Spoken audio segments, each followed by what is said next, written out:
Et pendant que ZZ n'arrête pas de nous réclamer de la thune, les amis, bon, il y a le mec le plus riche d'Ukraine qui vient de s'offrir l'appartement le plus cher au monde. Rinat Akhmetov vient de s'offrir un monstre, pas un appartement F4 Côte d'Azur, non, un monstre. On parle de 2500 mètres carrés répartis sur 5 étages, avec 21 chambres, une piscine privée, bien évidemment, un jacuzzi, vous avez bien compris, plusieurs terrasses avec vue sur la mer, et 8 places de parking, etc., etc. Et le tout situé à Monaco, dans le quartier ultra exclusif et huppé de Martera. Un des endroits les plus chers de la planète.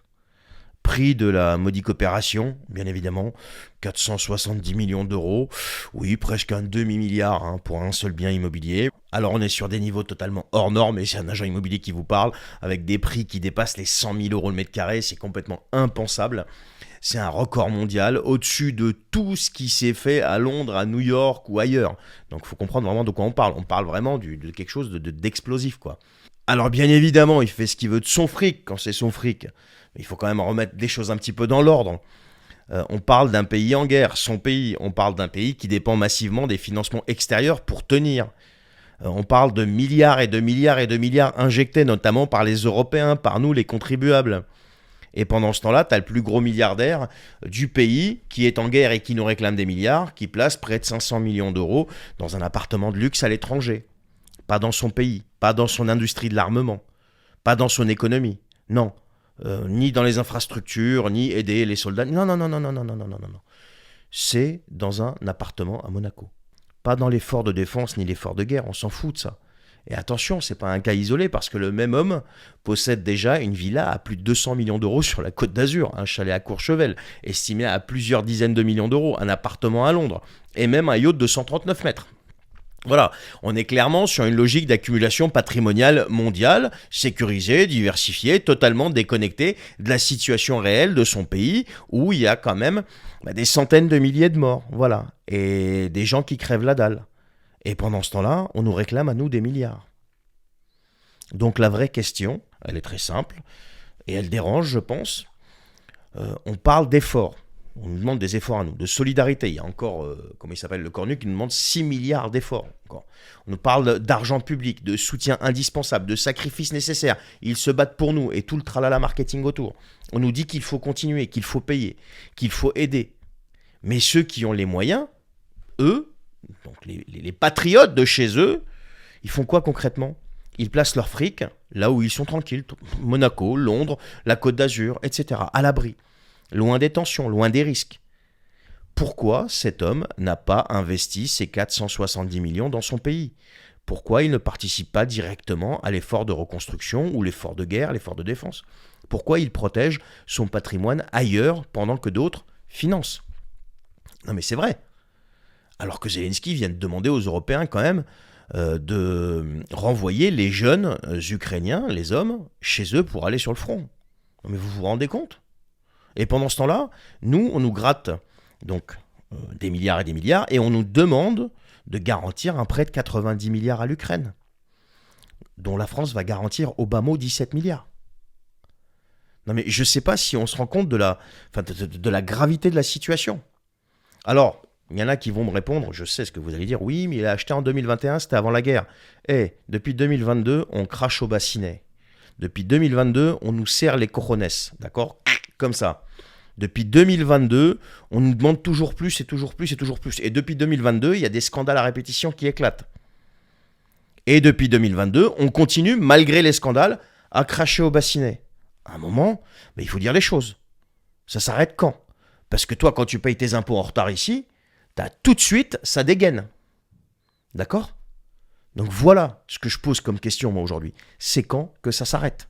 C'est quand que Macron va rediriger son attention vers l'intérieur plutôt que l'extérieur ?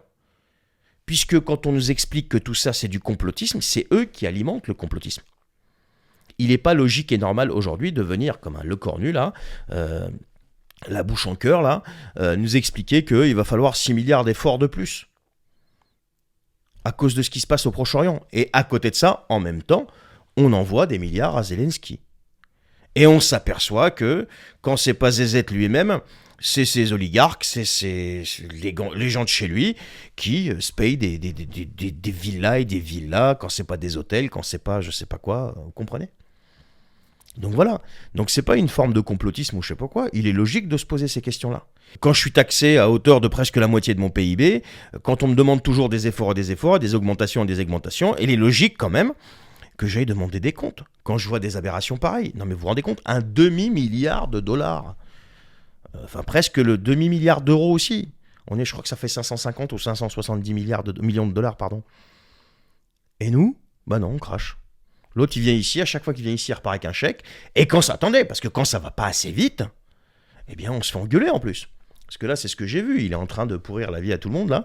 Parce que ça va pas assez vite. Le prêt de 90 milliards n'est toujours pas débloqué. Malgré le changement de régime, malgré le fait que Orban ait perdu les élections en Hongrie. Donc, je pense qu'on se moque, mais ouvertement de nous. Mais a priori, on a l'air d'apprécier ça. Et le pire, c'est que Macron n'en parle pas, rien à foutre. Il recadre pas. Par contre, là, il vient de monter le ton au Proche-Orient, tu vois. Mais monter le ton au Proche-Orient, il le fait, tu sais pourquoi? C'est pas par amour des Palestiniens ou des Libanais, parce qu'il sait très bien que la posture, il peut l'adopter, de toute façon, ça mènera à rien, il en a rien à foutre. Il n'est pas engagé par des actes derrière. Il peut pas, tandis que là, vis-à-vis de l'Ukraine, c'est pas pareil, tu comprends? Donc là, il y a l'Union européenne et toute la clique. Là, pour le Liban, pour ce que fait Israël au Liban et ce qui s'est passé à Gaza, l'Union européenne ne sait pas parler d'une seule voix. Par contre, contre Poutine, là, ils savent. Mais quand il y a des oligarques qui font ce que je viens de vous expliquer là, vous pouvez y aller, l'article est même dans Capital. Vous pouvez aller chercher dans Capital, il est partout l'article. Il y a plusieurs personnalités qu'on en parlait, dont Florian Philippot, et il y en a d'autres encore. Mais il y a l'article dans Capital, puisque si vous considérez que tous ceux qui s'élèvent contre cette cause, eh bien, sont des complotistes. Eh ben non, là, quand c'est comme ça, Macron, c'est motus et bouche cousue. Il n'y a pas de problème, ça pose aucun souci à qui que ce soit qu'on se fasse presser comme des citrons. Donc voilà les amis, allez en description de cette vidéo s'il vous plaît, il y a une pétition sur le site de l'Assemblée nationale pour réclamer des référendums sur l'Union européenne, voilà, sur notre appartenance à l'Union européenne. Ce qu'il faut aller faire, c'est aller la signer. Je comprends pas, la loi Yadan, là, il y a eu une pétition qui a récolté 700 000 signatures en très peu de temps. Pourtant, elle était aussi sur France Connect. Et donc là, les gens, curieusement, n'avaient pas peur d'être fichés par France Connect. Tandis que là, pour vous redonner le pouvoir, pour justement vous redonner la possibilité de remettre la démocratie au centre de tout, via des référendums, eh bien là, il n'y a personne. On n'est que 25 000. Je sais pas. Alors qu'il y a quand même 80% de mécontentement dans ce pays vis-à-vis de la Macronie. Donc je pense qu'il faut quand même aller signer, quoi. Ça prend 2 minutes. Pour ceux qui ne savent pas comment on s'identifie via France Connect, vous avez un tuto juste en dessous. Vous cliquez dessus, vous regardez la vidéo, il y en a pour 2 minutes. Vous allez voir, c'est très rapide. France Connect, ça va très très vite. Et puis voilà. Puis après, partagez tout ça avec tout le monde, avec tous vos contacts. Et il y a aussi le podcast, justement, dans lequel je parle de Frexit. Tout ça, c'est en description. Je vous souhaite une excellente journée et je vous dis à la prochaine.